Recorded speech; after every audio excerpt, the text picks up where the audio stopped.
네, 안녕하세요. 저는 허브티 디자이너 국찬양이라고 합니다. 허브티 디자인은 처음 들어본 것 같은데요. 처음 네. 들어보시죠? 자연에서 나는 식물을 허브라고 하잖아요. 다양한 허브를 섞어서 맛과 향과 효능을 극대화시켜서 차로 마실 수 있도록 도와드리는 일을 하고 있습니다. 이런 면역력에 도움이 되는 허브티가 있을까요? 환절기에 면역력이 약해지는 이유를 좀 우리가 먼저 알아야 할 것 같은데요. 가장 큰 이유는 일교차 때문입니다. 우리 몸이 갑자기 추워지거나 아니면 갑자기 더워지면 그 온도차 때문에 순간적으로 면역 체계가 약해져요. 그래서 그 약해진 틈을 타서 감기 바이러스가 우리 몸에 들어오게 됩니다. 우리 몸은 바이러스를 감지하면 면역 체계를 보내서 싸우려고 하거든요. 이때 우리 몸에서 나오는 게 바로 염증입니다. 그래서 염증은 면역 시스템이 나쁜 바이러스와 싸우고 있는 신호라고 보시면 돼요. 결국 면역력을 높이려면 세 가지가 중요한데요. 첫 번째는 우리 몸의 염증을 완화시키는 것, 그리고 두 번째는 호흡기 건강을 지켜내는 것, 그리고 세 번째는 우리 몸의 피로와 긴장을 완화시키는 것, 이 세 가지가 굉장히 중요합니다. 그래서 이 세 가지에 맞는 허브티를 제가 오늘 준비했습니다. 그럼 그 세 가지가 어떤 허브차가 있는지 설명해 줄 수 있을까요? 네, 설명해 드리겠습니다. 첫 번째는 엘더플라워라는 허브예요. 엘더플라워요? 엘더플라워 처음 들어보는 차인 것 같은데요. 네, 처음 들으신 분들도 계시죠? 굉장히 생소한 허브일 건데요. 엘더플라워는 유럽의 허브 약전에서 호흡기 감염 보조 치료제로 언급될 정도로 아주 효능이 좋은 허브입니다. 그래서 감기뿐만 아니라 축농증이나 편도염, 인후염 같은 각종 염증과 알레르기에도 한 잔 드시면 코와 목을 편안하게 해주고 자연스럽게 건강을 지켜줍니다. 아, 엘더플라워는 어떤 향이 나나요? 엘더플라워는 처음에 라벤더 같이 화장품 향이 조금 날 거예요. 근데 드시다 보면 단향이 우러나서 올라오는 아주 특이한 차입니다. 네, 다음은 캐모마일입니다. 캐모마일은 우리 몸의 염증을 완화해서 면역력이 제 역할을 할 수 있도록 도와줘요. 그리고 항산화 성분도 풍부해서 몸에 바이러스나 세균 같은 외부 침입자가 들어왔을 때 싸울 수 있는 힘을 더 잘 발휘할 수 있도록 지원해 줍니다. 세 번째는 레몬밤인데요. 레몬밤에는 항바이러스 성분하고 신경 안정 효과가 있어서 면역력을 올리고 피로와 긴장을 완화시켜 주는데 도움을 줍니다. 이제 이 세 가지를 어떻게 하면 되나요? 네, 이 세 가지를 조합해서 오늘 차를 만들어서 먹을 거예요. 차를 한번 블렌딩 해보겠습니다. 자, 먼저는 저울을 준비해 주시고요. 저울이요? 저울이 왜 필요한가요? 아, 제가 사용하는 허브는 다 약용 허브예요. 그래서 실제로 효능이 있는 허브이기 때문에 그람 수를 맞춰서 마시는 게 되게 중요합니다. 4g을 한 잔으로 해서 마실 거예요. 일반적으로 카페에서 드시는 허브는 한 1.5g 정도 들어가 있거든요. 그래서 한 2배에서 3배 정도 많은 용량을 한 번에 드신다고 생각하시면 됩니다. 두 배에서 세 배나 있으면 카페에서 있는 거는 그러면은 그냥 약간 맛보기 그런 느낌이라고 볼 수 있는 건가요? 네, 다양한 사람이 먹어야 되기 때문에 몸에 부담을 주지 않는 적은 용량으로 향만 맡을 수 있게 그렇게 카페에서 아마 드리고 있을 거예요. 실제로 면역력을 높여주고 염증을 줄여주는데 도움이 되는 용량을 4g으로 제가 정했습니다. 오늘의 주 허브는 엘더플라워를 사용해 보도록 할게요. 대부분 환절기에 제일 큰 문제가 어려움이 호흡기 질환이잖아요. 그래서 호흡기 질환에 좋은 엘더플라워를 주 허브로 사용해 보도록 하겠습니다. 그러면 주 허브는 지금 세 개잖아요. 세 네, 개면은 몇 그램 정도를 쓰나요? 주 허브는? 주 허브는 2g, 그리고 나머지는 1g, 1g 해서 총 4g 사용할 예정이에요. 네, 보시면 일반 티백은 이것보다 훨씬 더 적게 들어가 있다고 아까 말씀드렸어요. 와, 그 차이가 엄청 많이 나네요. 네, 이게 2g 정도고요. 다음엔 캐모마일 1g, 레몬밤 1g을 넣어 보겠습니다. 캐모마일 1g 넣었고요. 다음에 레몬밤 1g 넣겠습니다. 네, 총 4g입니다. 양이 굉장히 많죠? 네, 사실 이걸로 1리터 정도 우려서 하루 종일 드셔도 좋습니다. 오늘 효능이 좋은 허브를 마셔서 우리 몸이 실제로 좋아지는 것들을 경험하기 위해서 한 잔의 허브로 해서 마실 거예요. 이 허브의 입자가 굉장히 고와요. 그래서 대부분의 티팟 그 구멍 사이로 허브가 다 새 나가기 때문에 제가 오늘은 이 거름망을 사용해서 얘를 담아서 우리도록 하겠습니다. 보통 얼마예요? 거름망 같은 거? 거름망은 현재 쿠팡에서 구매하시면 3,000원대에 100장 정도 구매하실 수 있으실 거예요. 4g 정도의 용량이면 티백이 아주 빵빵하게 차오를 거예요. 그래서 끝부분이 새어나오지 않도록 놓겠습니다. 이게 빵빵한 거 보이시나요? 와, 이거 한 잔만 마시기엔 진짜 아까울 것 같아요, 양이. 네, 한 잔 드시기엔 좀 아쉽고 한번 진하게 드신 후에 물을 많이 해서 오랫동안 우리시고 자주 마셔주셔도 좋아요. 이 다음에는 바로 우리면 되나요? 네, 티팟에 넣고 우려보도록 하겠습니다. 티팟은 요즘 다이소에서도 5,000원이면 구매할 수 있어요. 쉽게 구매하실 수 있으시니까 집에 하나 정도는 구비해 두시면 아주 좋아요.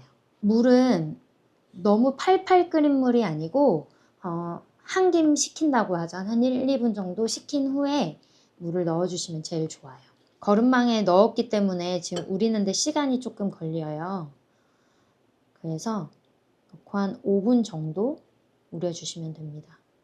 우리고 계신 거죠? 네.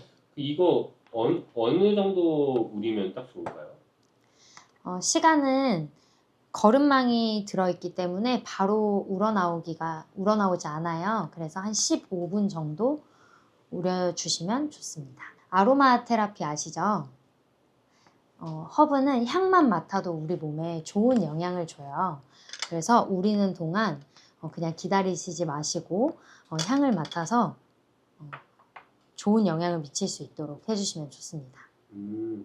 엘더플라워는 아까 단향이 난다고 말씀드렸잖아요. 그래서 여기서는 그 레몬의 상큼한 향도 나지만 주로 달달한 향이 많이 올라와요.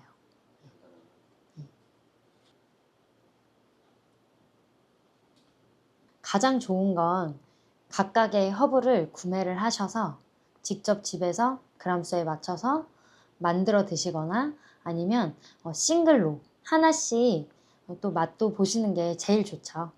하나씩 그럼 제가 일일이 하나씩 구매해서 얘 다 합쳐서 이렇게 끓여 먹어도 괜찮다는 건가요? 그렇게 하셔도 충분히 가능합니다. 근데 그렇게 해서 마시는 거는 좀 굉장히 귀찮을 것 같거든요. 네. 그래서 좀 이런 거를 좀 한데 모은 거를 좀 그 제품이 따로 있으면 딱 좋을 것 같아요. 요즘 같은 환절기에 집에서 간편하게 드시기 좋게 제가 준비를 했는데요. 저희 온라인 몰에서는 현재 12,000원에 판매하고 있는데 구독자분들에게 9,900원에 드리려고 준비했습니다. 보시면 면역력에 좋은 허브티 3가지 블렌딩한 것부터 침침한 노년에 눈을 맑게 해주는 그런 티, 그리고 불면증에 좋은 허브티, 그리고 혈압하고 혈당 조절에 좋은 티, 이렇게 3가지씩 제가 아까 보여드린 것처럼 3가지씩 허브를 블렌딩해서 이렇게 총 선물 세트로 만들어서 판매하고 있어요. 이게 얼마인가요? 네, 원래는 4만 원대에 저희가 판매하고 있는데요. 구독자분들에게 제가 특별하게 할인해서 드리려고 합니다. 할인해서 얼마? 네, 가격은 29,000원대 구매하실 수 있게 준비했습니다. 네, 구매는 우측 상단에 전화번호 있고요. 자세한 내용은 아래 고정 댓글 확인하시면 됩니다. 네, 이제 차를 한번 마셔볼게요. 기다리고 있는 동안에 되게 진하게 우러나왔어요. 이렇게. 노랗게 우러나온 게 너무 예쁘죠, 색깔이. 그래서 아까도 말씀드렸듯이 허브는 마시는 순서가 있어요. 먼저는 코로 향을 맡아주시는 거예요. 충분히 맡아주세요. 향에도 충분히 효능이 있기 때문에 맡아주시면 좋습니다. 그 다음에 차로 천천히 음미해 주시면 됩니다. 색감이 참 예쁘죠?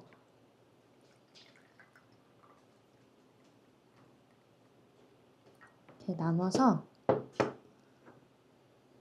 천천히 드셔주시면 됩니다. 설탕을 넣지 않았는데도 단맛이 충분히 우러나와서 너무 맛있어요. 근데 그 단맛이 나면은 그 혹시 당뇨에 위험하지 않을까요? 그렇다고 설탕의 성분이 들어간 건 아니라서 괜찮습니다. 그리고 혹시나 병이 좀 깊으신 분들은 담당하시는 의사 선생님과 상의하시고 드시면 좋으실 것 같아요. 노년에 눈을 맑게 하려면 3가지가 중요한데요. 첫 번째는 몸이 시간이 지나고 나이가 들면 몸이 노화가 되잖아요. 그걸 막아주는 항산화 성분이 필요합니다. 그리고 두 번째는 모세혈관을 강화시켜줘서 눈이 쉽게 피로하고 충혈되는 것을 막아주는 것이 필요하고요. 그리고 세 번째는 눈의 피로를 회복시켜줘서 시력이 저하되는 것을 막아주는 것이 중요합니다. 주변에 다양한 허브가 있지만 특별히 이 3가지를 도와주는 허브들을 오늘 준비했습니다. 크게는 히비스커스, 그리고 로즈메리, 그리고 펜넬을 오늘 소개해 드리려고 합니다. 첫 번째는 로즈메리인데요. 로즈메리는 향만 맡아도 눈이 떠지고 머리가 맑아지는 허브예요. 그래서 비염 있으신 분들에게도 굉장히 좋아요. 그리고 두 번째는 히비스커스입니다. 히비스커스는 비타민C와 안토시아닌이 많아서 눈의 모세혈관을 강화시키고 충혈을 완화하는 데 도움을 줍니다. 그래서 염증이 많아서 눈곱이 많이 끼시는 분들 있잖아요. 그런 분들은 꼭 드세요. 염증을 억제하고 혈액순환을 개선시키는 역할을 하기 때문에 장시간 TV나 스마트폰 보시는 시니어 분들에게 굉장히 추천합니다. 히비스커스는 보시면 짙은 빨간색이에요. 히비스커스에는 레몬의 그 상큼하고 톡톡 튀는 향이 나는데요. 특히 히비스커스는 노년에 이제 갱년기 여성분들의 호르몬을 안정시키는데 많은 도움을 줍니다. 세 번째는 펜넬입니다. 펜넬은 씨앗이에요. 펜넬은 옛날부터 눈의 허브라고 불릴 정도로 눈 건강하고 깊은 연관이 있는데요. 고대 인도 지역에서는 눈의 피로, 충혈, 시력 보호를 위해서 펜넬을 차로 마시거나 달인 물로 눈을 씻기도 했다고 합니다. 펜넬에는 비타민 A와 항산화 성분이 들어있어서 피로한 눈을 회복시켜주고 시력 회복에도 도움을 많이 줍니다. 펜넬은 중동에서 향신료로 많이 사용이 돼요. 그래서 저희 한국 분들은 향을 맡기가 조금 어려울 수 있어서 오늘 제가 해드리는 것처럼 블렌딩해서 같이 드시면 좋은 효능만 골라서 드실 수 있습니다. 네, 이제 블렌딩을 해보겠습니다. 먼저 저울을 준비해 주세요. 제가 준비한 허브는 다 약용 허브이기 때문에 그람 수를 맞춰서 정확한 용량을 드시는 것이 되게 중요합니다. 총 4g을 넣을 거고요. 그 중에 로즈메리는 주 허브로 2g 넣을 거고요. 나머지 히비스커스와 펜넬은 1g씩 사용할 거예요. 일반적으로 카페에서는 이것보다 조금 작은 1.5g 정도를 사용하는데요. 그 이유는 다양한 사람들이 마시기 때문에 효능보다는 그냥 음료로 즐기실 수 있도록 적은 용량을 드리는 거고요. 오늘은 노년에 침침한 눈을 맑혀주는 효능을 극대화시키기 위해서 제가 4g의 많은 용량을 사용해 볼 예정이에요. 자, 로즈메리 2g과 나머지 히비스커스 1g을 넣겠습니다. 히비스커스는 잎이라 좀 무거워요. 그래서 조금만 넣어도 돼요. 네, 히비스커스 그리고 펜넬도 씨앗이기 때문에 조금만 넣어 보겠습니다. 이렇게 해서 4g 맞췄고요. 짠! 3가지의 허브를 블렌딩 해 보았습니다. 허브 입자가 굉장히 곱기 때문에 거름망이 없으면 그 티팟의 구멍으로 허브가 새어 나올 수 있어요. 그래서 오늘은 거름망을 사용해서 우려보도록 하겠습니다.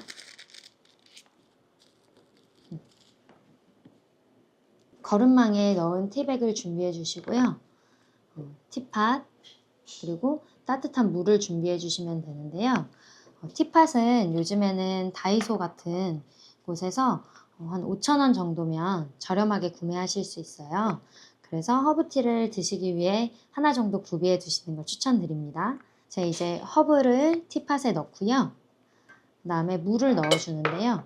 집에 온도계가 없으시니까 커피 포트에서 팔팔 끓인 물을 한 1, 2분 정도 기다려 주시면 온도가 80도에서 90도 정도로 내려갑니다. 그렇게 준비해 주시면 되세요. 넣어 보도록 하겠습니다. 아까 말씀드린 것처럼 히비스커스가 빨간색, 짙은 빨간색의 잎이기 때문에 붉은 색이 나올 거예요. 우러나오는 거 보이세요? 이렇게 15분 정도 우려주시는 게 가장 좋습니다. 저처럼 허브를 이렇게 다양하게 가지고 계시는 분들은 없으실 텐데요. 아까 말씀드린 한 3가지의 허브를 각각 따로 구매하셔서 그람수에 맞춰서 블렌딩해서 드시는 게 가장 좋고요. 네, 그렇게 하기 어려우신 분들은 제가 그런 분들을 위해서 준비해 놓은 상품이 있습니다. 로즈메리, 히비스커스, 펜넬을 각각 구매해서 따로 드시는 것도 방법이지만 그게 어려우신 분들을 위해서 제가 하나의 상품으로 만들었어요. 티백, 아까 만들었던 티백을 10개 담아서 한 팩으로 만들었고요. 시중가보다 훨씬 저렴하게 구독자분들에게 드리려고 합니다. 12,000원대에서 구독자분들에게 할인으로 9,900원에 판매하고 있습니다. 구매 방법은 우측 상단에 전화번호로 전화 주시거나 고정 댓글에 자세한 내용 남겨두었습니다. 침침한 눈에 좋은 허브뿐만 아니라 제가 환절기 면역력에 좋은 허브티, 그리고 불면증, 노년의 불면증 해소에 좋은 허브티, 그리고 혈압과 혈당 관리에 좋은 허브티, 이렇게 4가지를 세트로 구성해서 우리 구독자분들에게 추석에 한 30분 한정으로 드리려고 합니다. 금액은 4만원대에서 할인해서 29,000원에 드리겠습니다.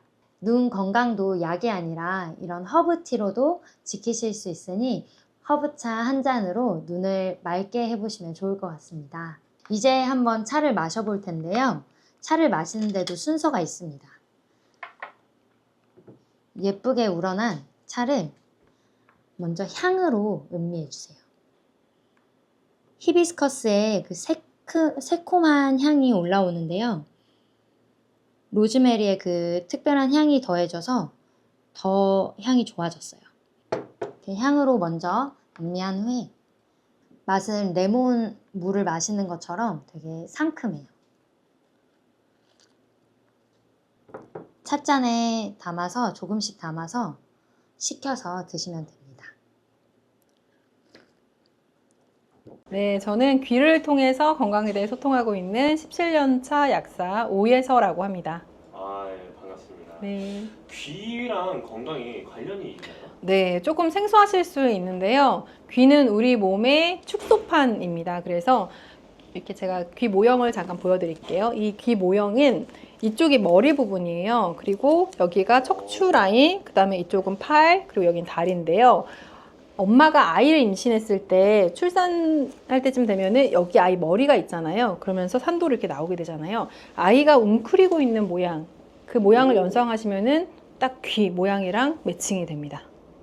그래서 발생학적인 그런 이론들도 있지만 그런 것들 조금 어려우실 수 있으니까 그냥 간단하게 귀를 보시면서 머리, 척추 라인, 다리, 그다음에 팔 해서 여기는 이제 소화기가 있거든요. 그래서 이게 아이가 들어있는 그 모양이랑 똑같구나 이렇게 생각하시면 좋을 것 같아요.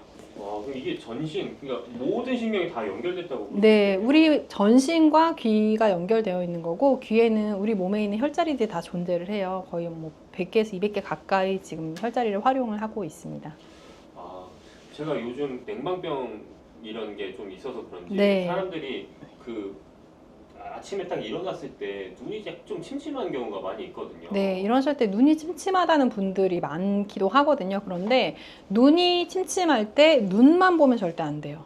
눈과 관련된 장부가 간이거든요. 그래서 간에 이상이 있지 않은지, 그러니까 스트레스가 많으면 또 피곤하면 간이 상하잖아요. 그래서 간이 피곤해서 나타나는 그 눈의 피로함이 아닌지 한번 체크해 보셔야 되고요. 그다음에 두 번째는 경추가 불편할 때, 경추. 목이 안 좋으면요, 여기 흐름이 안 좋아지면서 혈류가 잘 안 가면서 눈이 또 침침해지거든요. 그런 문제가 또 있을 수 있고요. 또 세 번째, 뇌신경.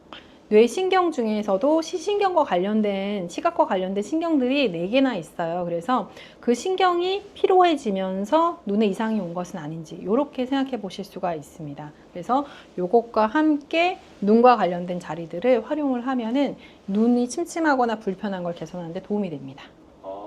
그러면은 한번 귀를 좀 보여주시면서 네. 어떤 곳을 좀 중점으로 봐야 될지 네. 한번 보여주시면 좋을 것 같아요. 네, 요 큰 귀로 제가 좀 설명을 드려볼게요. 제가 첫 번째로 말씀드렸던 거는 우리가 피곤하거나 술을 많이 마신 날을 한번 떠올려 보세요. 회식을 한 다음 날 눈 침침한 경험 아마 다 있으실 텐데요. 간이 술을 해독하느라 피곤해져 있기 때문에 간과 연결된 그 눈이 피곤함을 느끼는 거거든요. 그럴 때는 귀에서 이 부분이 간에 해당되는 자리예요. 그래서 만지실 때는 이렇게 만지시면 되거든요. 이렇게. 그러니까 우리가 왜 귀찌라고 하나요? 이어링이라고 하나요? 요새 이렇게 젊은 분들 이렇게 많이 하고 계시더라고요. 그렇게 하는 그 자리가 간자리인데요. 그쪽을 지압을 해주시는 거 도움이 됩니다. 그리고 두 번째로는 제가 목을 말씀드렸잖아요. 경추가 굳어 있거나 아니면 경추 통증, 디스크 있는 분들이 눈까지 같이 피곤해지고 눈이 침침하고 막이 끼어 있는 느낌이 든다고 말씀을 하시는데요. 요 목자리, 경추 자리를 풀어주시면은 또 한 번 눈이 맑아지는 느낌이 들 수 있고요.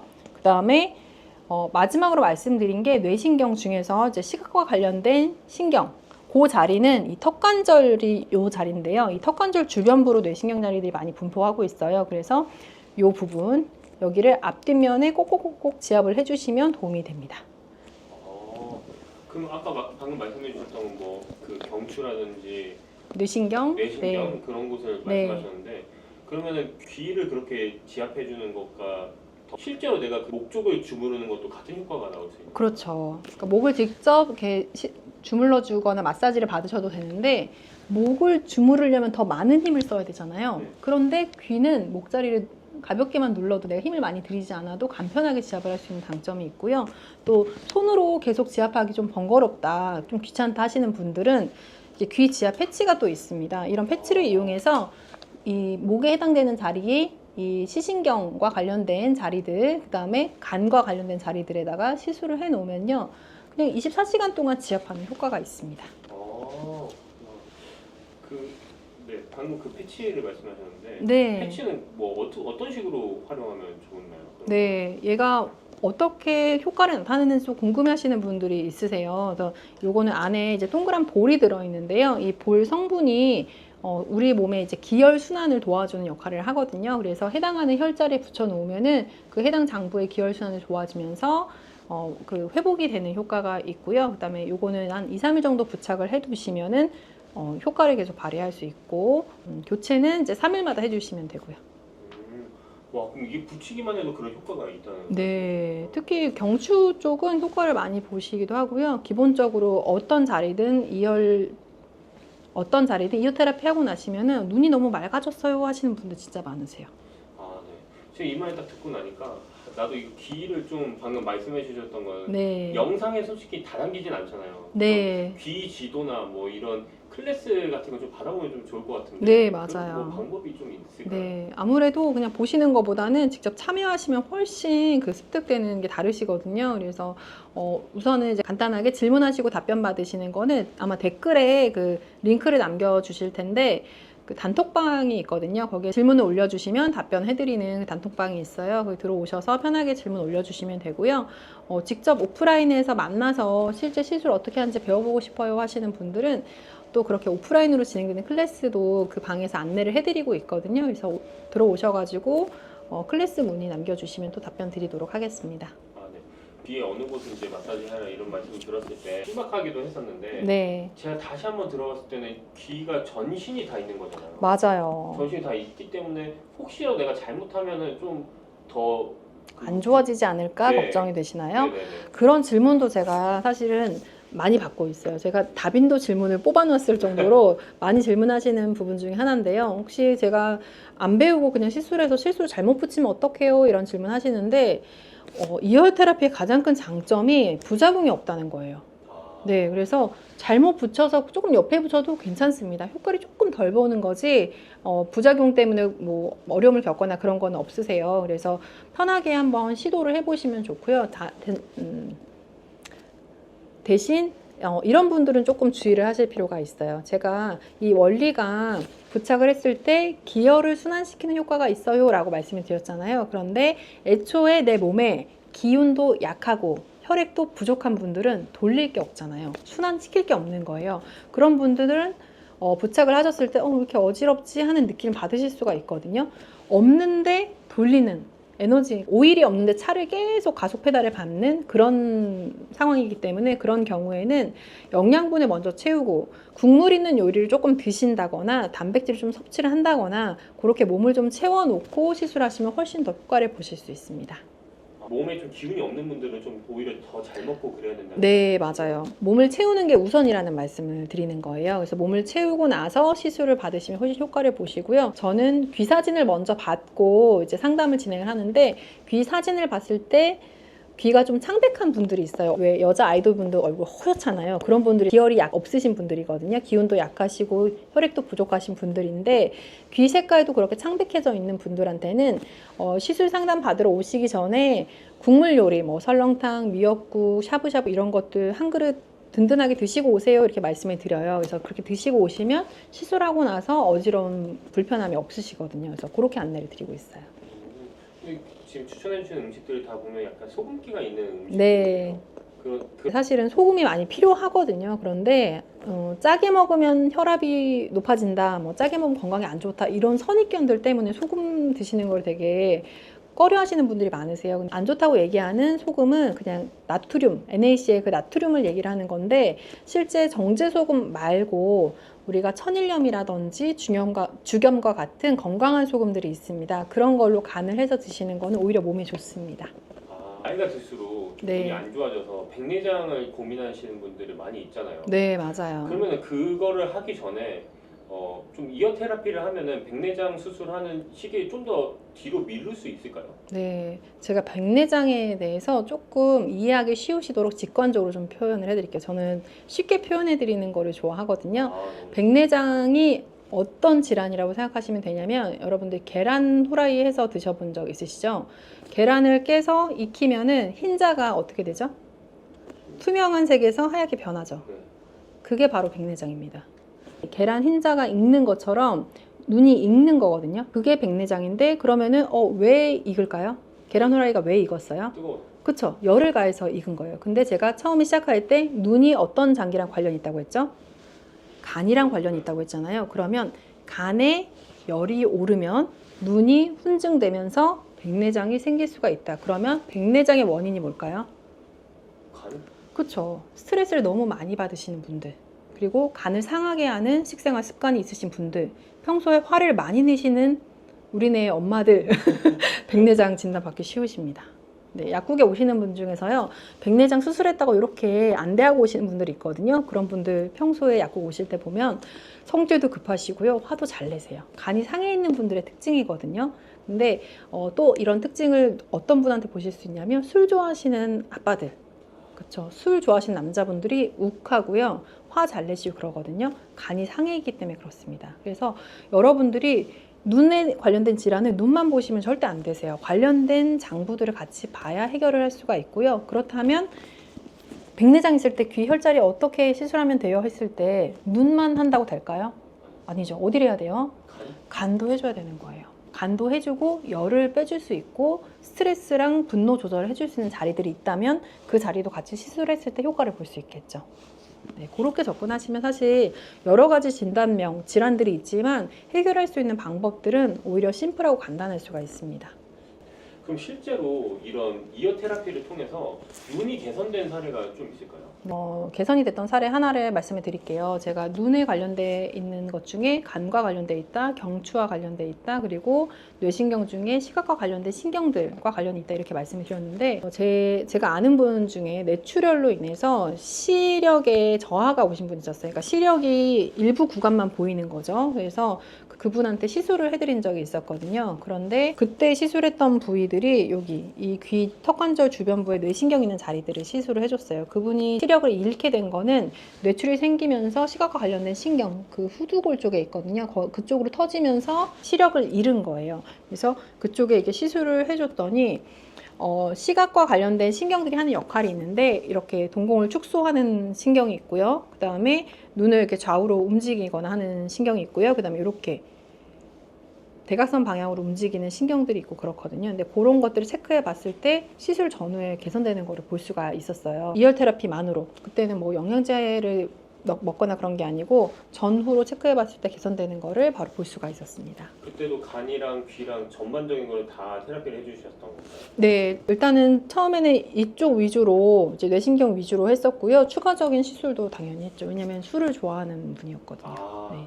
이게 술이랑 눈이랑은 진짜 어쩔 수 없는. 네, 상황이네요. 특히나 이제 사실 술을 많이 드시게 되면은 간이 해독 작용을 잘 못하고 그러면 혈액 상태가 안 좋아지고 혈액이 끈적끈적해지거나 찌꺼기가 많이 생기게 되면 플라그가 생기면서 혈관에 막힌 게 터지면서 뇌출혈이 되는 거잖아요. 그렇기 때문에 다 연결이 되어 있다고 볼 수가 있습니다.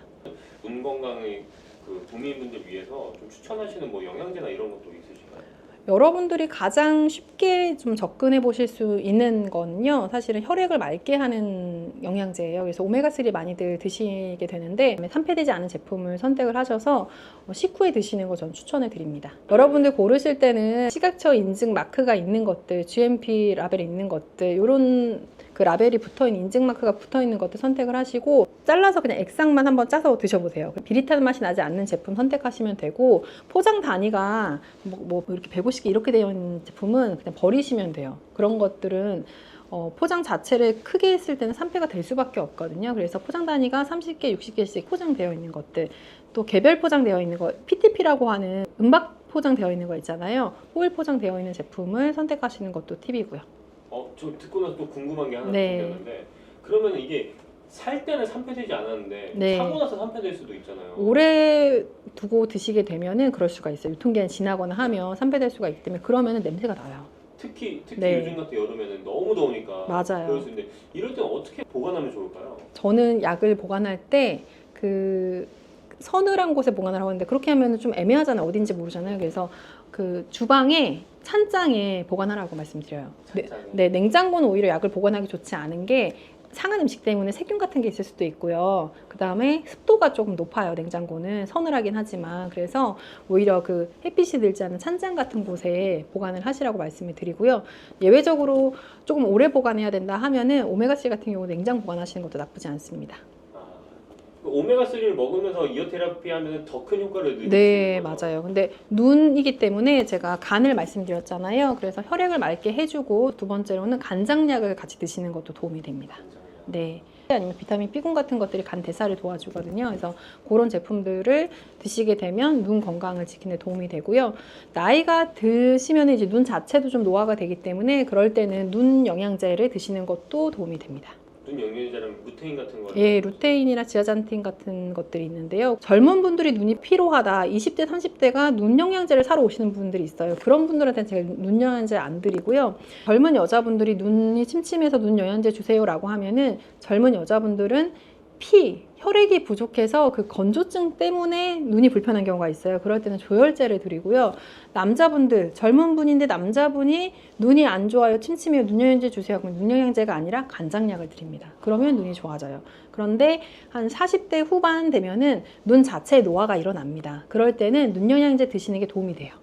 근데 이제 오메가3 같은 경우는 눈에 이제 지질층이 있잖아요. 그 눈을 보호하기 위해 기름층이 분비되거든요. 그걸 보호해주는 성분이 오메가3에도 들어있기 때문에 오메가3만 드셔도 도움이 되고, 루테인이나 지아잔틴 같은 성분이 같이 들어있는 제품을 드시는 것도 도움이 되기 때문에 나이가 조금 있으신 분들은 간장약, 뭐 조혈제, 그다음에 오메가3 같은 제품들을 같이 드시는 것도 도움이 될 거예요. 약사님한테 좀 교육을 들어보고 싶은데 네. 어떻게 하면 될까요? 네. 단톡방 계신 분들이 실질적으로 혼자 해봤는데 잘 모르겠어요 하는 경우가 있으세요. 그럴 때는 저희가 영상을 촬영하고 있는 장소가 한남동인데요. 한남동에서 오프라인 수업을 진행하기도 합니다. 그래서 여기에 같이 모여서 서로 귀를 관찰해보고 시술도 하면서 또 배워보는 시간을 갖기도 하거든요. 그 수업에 대한 내용도 그 단톡방 들어오셔서 안내 받으실 수 있으니까 또 질문 올려주셔도 되고요. 필요한 부분들은 제가 고정 댓글에 또 남겨놓도록 하겠습니다. 아, 네, 감사합니다. 소중한 시간 내주셔서 너무나 네, 감사합니다. 감사합니다. 네. 너무 귀하거나 너무 비싸서 자주 먹을 수 없으면 또 그 효과를 누릴 수는 없잖아요.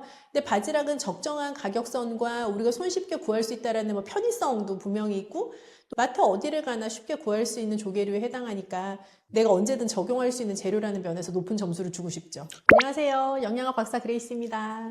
바지락 같은 조개류가 건강식으로 여겨지는 이유가 있을까요? 칼로리가 낮은 거 대비해서 영양소 배합이 아주 훌륭해요. 칼로리는 낮은데 단백질은 높고 비타민, 미네랄도 많이 들었으면서 뭐 피로회복 이런 거에 아주 좋은 타우린이 가득 들어있는 그런 재료죠. 숙취에도 예를 들어 해산물로 끓인 무언가를 드시고 싶어 하시는 분들이 계시잖아요. 그런 게 먹고 나면 왠지 내가 좀 씻겨 내려가는 느낌이 들고 내 간이 좀 회복되는 느낌이 들고 사실 조개류들이 가지고 있는 타우린 성분에서부터 느끼는 우리의 감각일 수도 있죠. 방금 이제 그 바지락에 단백질이 많아서 좋다고 말씀드렸는데 바지락 속에 있는 그런 단백질에 대해서 좀 더 깊게 얘기해 주실 수 있을까요? 고단백 식품이라고 하면 일반적으로는 칼로리가 좀 같이 높기가 쉽거든요. 그런데 조개류들은 단백질 함량이 높은 것에 비해서는 칼로리가 좀 낮은 편이고 동시에 단백질 함량이 높은 것만큼이나 아연도 굉장히 많이 들어있고요. 아연이요? 네, 우리가 굴도 아연이 많고 조개류도 아연이 좀 풍부하게 들어가 있는 식재료이기도 하고요. 비타민 B군도 굉장히 많이 들어가 있어요. 그래서 비타민 B군이 에너지 대사를 할 때 반드시 필수적인 비타민이거든요. 비타민 B군이 많은 재료이면서 단백질 함량도 높고 하다 보니 내 몸에 좀 원기를 북돋아 줄 수 있는 역할을 자연적으로 많이 할 수밖에 없는 영양소의 배합을 가지고 있죠. 그런데다가 칼로리도 낮으니까 뭐 일석이조죠 뭐. 저희 같은 경우는 바지락 칼국수 막 이렇게 먹잖아요. 그게 문제죠. 그런 칼국수 때문에 살이 더 찌고 더 그렇게 안 좋아질 수 있는 거죠. 칼국수는 아무래도 보통은 이제 정제된 밀가루로 만드는 거의 100% 탄수화물이죠. 아, 바지락에 좋은 영양소가 많은데 네. 아까 칼국수로 먹으면은 몸에 안 좋다고 했잖아요. 그럼 몸에 좋게 먹을 수 있는 방법이 있을까요? 바지락 자체를 사실 내가 양껏 먹어서 배부르게 먹어야지 하면 진짜 많이 드셔야 될걸요. 바지락 알 개수로 따지면. 그렇죠. 그런데 그렇게 많은 바지락을 또 과량 드시는 거는 또 우리가 늘 바람직하지 않잖아요. 그래서 같이 밸런스를 맞출 수 있는 재료들을 잘 조리해서 드시면 좋은데 바지락 칼국수도 뭐 물론 좋아요. 그런데 그거보다는 채소로 좀 더 많이 먹을 수 있는 방법 그리고 좀 더 부드럽게 내가 소화 잘 될 수 있는 형태로 조리된 음식이라고 하면 저는 바지락이랑 다양한 야채를 넣어서 같이 끓인 죽도 추천드리고 싶어요. 아, 바지락이랑 끓여서 먹는 죽이요? 네네. 조개탕 같은 것도 많이 드시잖아요. 그런 것처럼 우리가 조개를 이용한 국물 요리는 우리 밥상에서 뭐 흔하게 먹을 수 있는 메뉴일 수도 있는데요. 그렇게 생각하시면 바지락이 들어가 있는 죽이라는 것도 아주 생소하진 않으실 거예요. 그래서 바지락과 다양한 채소를 준비를 하시고 바지락 육수를 내는 것처럼 준비를 하셨다가 거기에다가 채소 넣고 또 불린 쌀도 넣고 해서 끓이고 마지막에 바지락 알도 좀 넣어가지고 바지락 맛도 느낄 수 있고 그런 메뉴죠. 야채랑 같이 먹으면은 야채에 있는 좋은 성분이랑 바지락에 있는 좋은 성분 같이 만나서 시너지가 엄청 날 것 같아요. 아무래도 다양한 재료를 골고루 먹을 수 있는 방법이기도 하고 또 조개류 자체는 알러지가 있으신 분이 아닌 이상은 굉장히 소화 흡수가 좋은 재료거든요. 그래서 어르신들께도 추천드릴 만한 방법이기도 해요. 그럼 아까 말씀드렸던 바지락에 들어있는 철분, 아연, 비타민 B 이런 것들이 다른 어패류에 비해서 더 많은 편인가요? 아니면 어패류 중에 하나인 건가요? 조개류들은 다 비슷하다고 봐주셔도 될 것 같고요. 다만 바지락은 좀 더 손쉽게 구할 수 있는 조개류에 해당하기 때문에 식재료가 아무리 몸에 좋아도 너무 귀하거나 너무 비싸서 자주 먹을 수 없으면 또 그 효과를 누릴 수는 없잖아요. 근데 바지락은 적정한 가격선과 우리가 손쉽게 구할 수 있다라는 뭐 편의성도 분명히 있고 또 해감의 과정도 다른 조개류보다는 가정에서 하시기가 좀 수월하기도 하고 마트 어디를 가나 쉽게 구할 수 있는 조개류에 해당하니까 그런 면에서는 뭐 영양소 밸런스가 특별히 바지락이 더 우수해요 보다는 내가 언제든 적용할 수 있는 재료라는 면에서 높은 점수를 주고 싶죠. 더 많이 자주 먹을 수 있는 네, 맞아요. 재료라는 것에.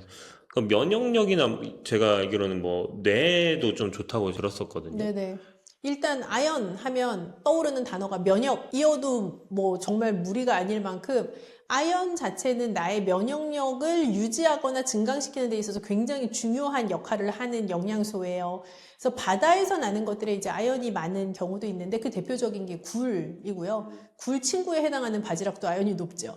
그래서 아연이 풍부한 식재료는 이제 면역력을 증강시키는 데 도움이 많이 되기도 하고 그 바지락에 들어가 있는 다른 비타민 B군 같은 경우는 내 어떤 신경의 에너지가 공급되는 데 있어서 중요한 역할을 하는 영양소이기 때문에 바지락 자체가 가지고 있는 여러 영양학적인 또 건강적인 이점들이 있는 거죠. 바지락 야채죽 무슨 맛일지 너무 궁금한데요. 끓일 때 조개류, 해산물만의 그런 비린내가 날 수가 있잖아요. 네네네네. 비린내가 안 나면서도 맛있게 끓여 먹을 수 있는 방법이 있을까요? 그 예전에 우리가 조개를 보면 조개가 입을 다물고 있다가 익으면 입을 연단 말이에요. 네. 그럼 어르신들이 말씀하시기를 입 열면 바로 먹으라 라고 말씀을 하셨는데 그렇게 네. 말씀하신 이유가 저 익었어요 할 때가 가장 연하고 맛있기 때문에 그렇거든요. 그런데 죽이라는 요리 자체는 물에다가 넣고 재료를 오래 끓이는 특성이 있는 조리법이잖아요. 네. 그래서 바지락 야채죽을 까딱 잘못하면 이 바지락이 들어는 갔는데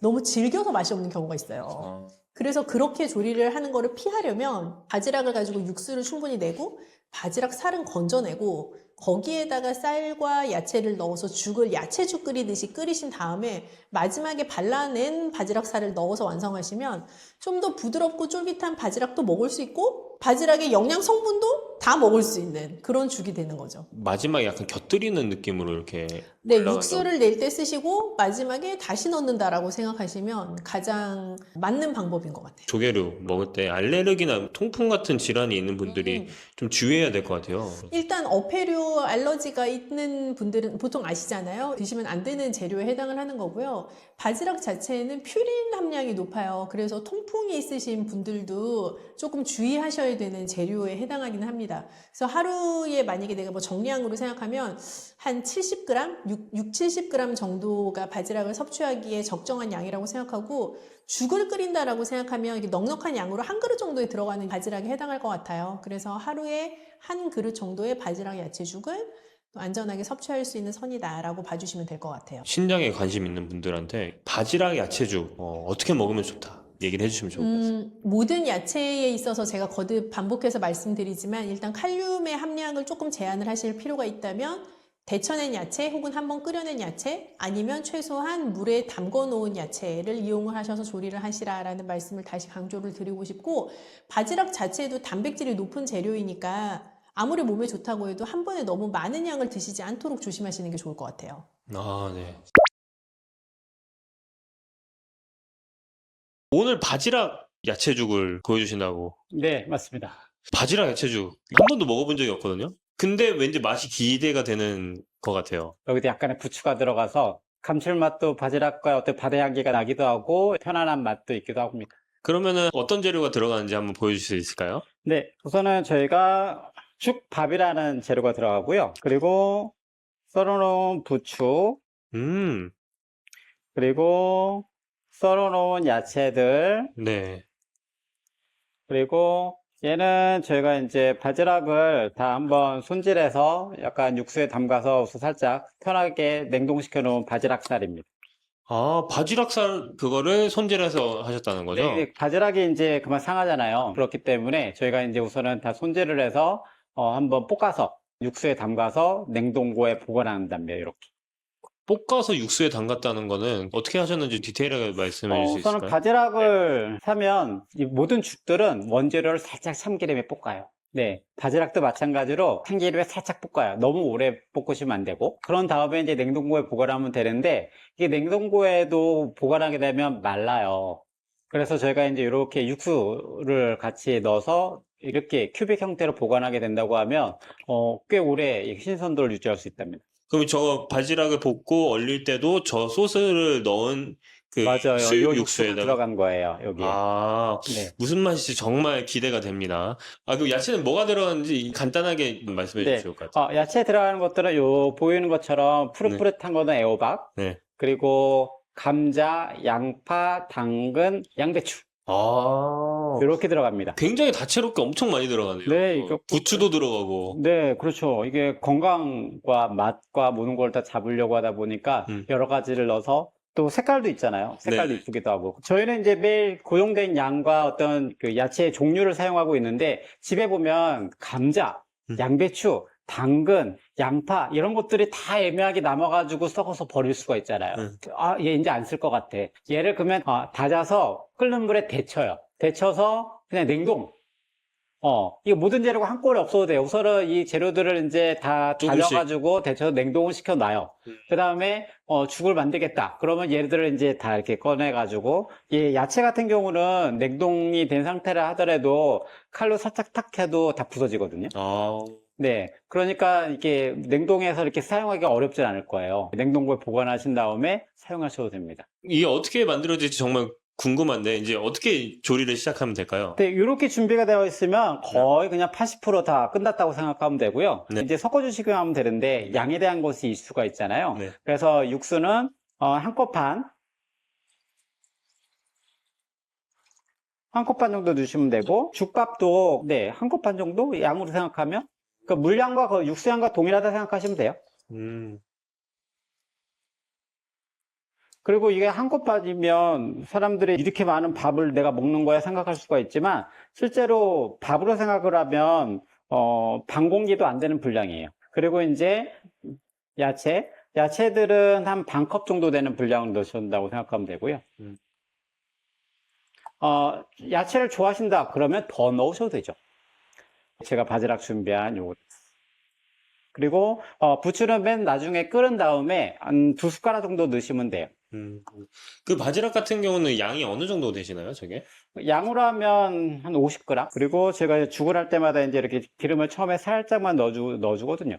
이렇게 넣어주면 재료들이 약간 혼합되고 약간 어우러지는 그런 느낌들이 살아난답니다. 좀 고소해지기도 하고. 이 상태로 이제 끓여주시면 됩니다. 한 5분 정도 끓여주시면 돼요. 아, 네.